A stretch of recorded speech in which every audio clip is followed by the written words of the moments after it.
Germany, the fourth largest economy on earth. Every night in Berlin, over 50,000 people sleep on the streets. Not in a poor country. Not in Africa. Not in Southeast Asia. In Germany. And that is only one of the secrets Germany doesn't want you to know. When people think about Germany, what comes to mind?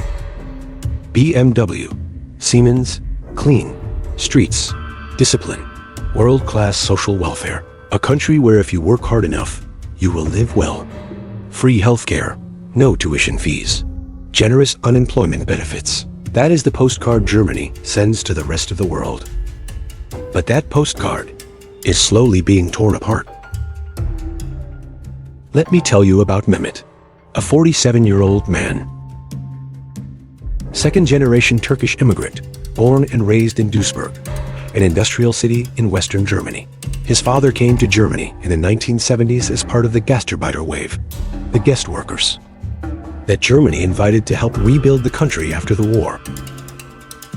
His father worked 30 years underground in the mines, paid his taxes, never complained. But when Mehmet grew up and applied for jobs with an engineering degree in hand, he noticed something strange. Same resume, same qualifications, same everything. But when his name was Mehmet Yilmaz instead of Marcus Muller, the callback rate dropped by 50%. This is not just Mehmet's personal feeling. This is the documented result of a real study by the ISA Institute of Labor Economics in Bonn, conducted with thousands of identical applications, differing only in the applicant's name.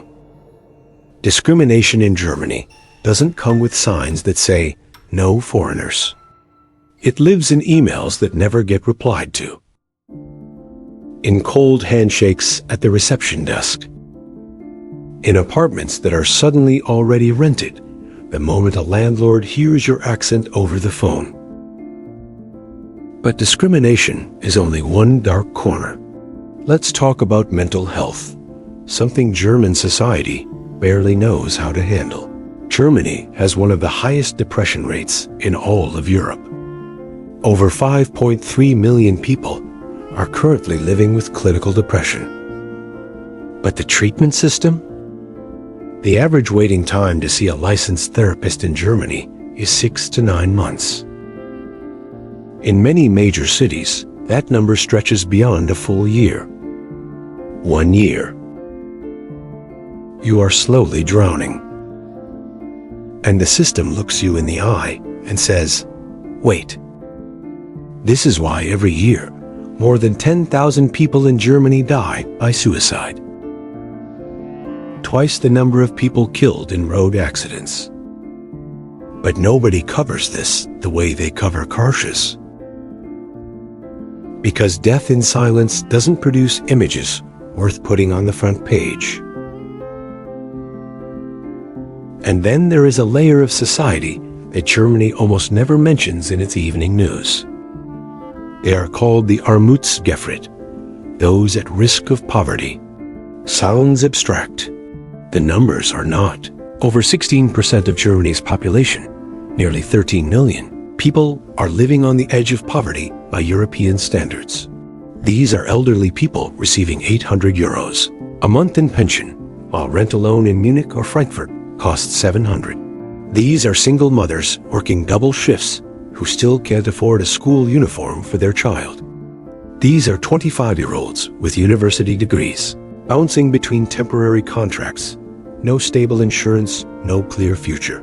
They are not sleeping on the streets, but they are dying slowly, inside rooms that have a roof.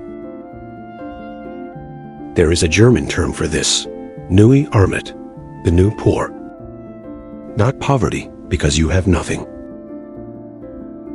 but poverty because everything surrounds you, and you still can't afford to touch any of it.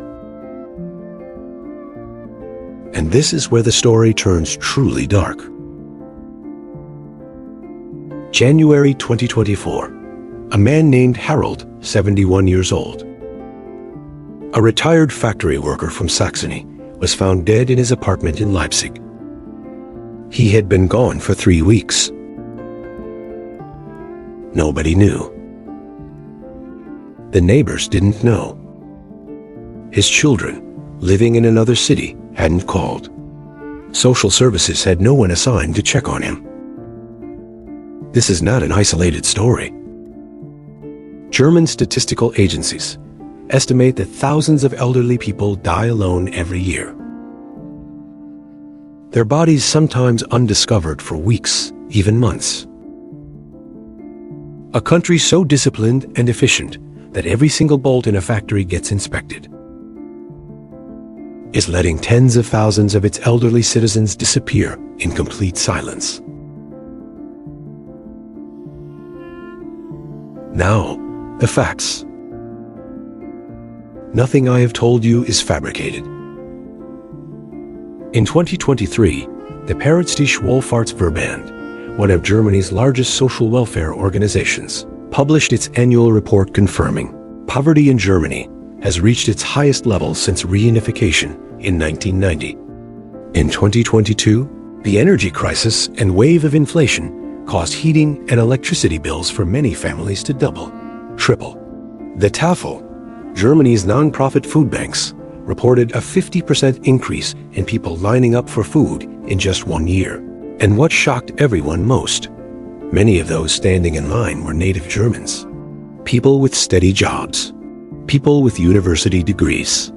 This was no longer just a story about immigrants or the vulnerable. This was the story of an entire middle class being slowly eroded. On mental health, the Robert Bosch Stiftung warned in 2023 that Germany is facing a generational mental health crisis, especially among people aged 16 to 30. And yet the government still has no concrete national action plan in place. Now I want to say something directly to you. Every year, hundreds of thousands of people leave their families, their homes, their language, and fly to Germany chasing a better life. They study German for years. They spend their life savings. They tell their children, "I'm going to Germany to build a better future for all of us." And they are not lying. But they also don't know the whole truth. They don't know that their children growing up in Germany will carry two worlds inside them and truly belong to neither one. Not German enough to be fully accepted. Not rooted enough in their homeland to ever go back. They don't know that loneliness in a wealthy country can hurt more than poverty in a warm one. They don't know that the generous welfare system sits on top of a massive bureaucratic machine, where one wrong form can cost you 3 months of support. Where if you don't speak fluent German, you are nearly invisible to the state. But here is what I really want you to think about before you close this video. Germany is not a paradise. Germany is not a hell either. Germany is a mirror. A country that once caused the most devastating catastrophe in human history. That stood back up, rebuilt itself, and created a society genuinely worth admiring. But is still wrestling with wounds inside that no GDP number can cover. When we see those hidden corners, the loneliness, the quiet discrimination, the crumbling middle class, the elderly dying with no one to notice, we should not feel satisfaction that even rich countries have problems. We should ask ourselves, what is our own society hiding? Because the dark side doesn't belong only to Germany. The dark side exists anywhere people choose to look the other way. If this video made you think, share it. Not for the algorithm, but because someone out there needs to hear this.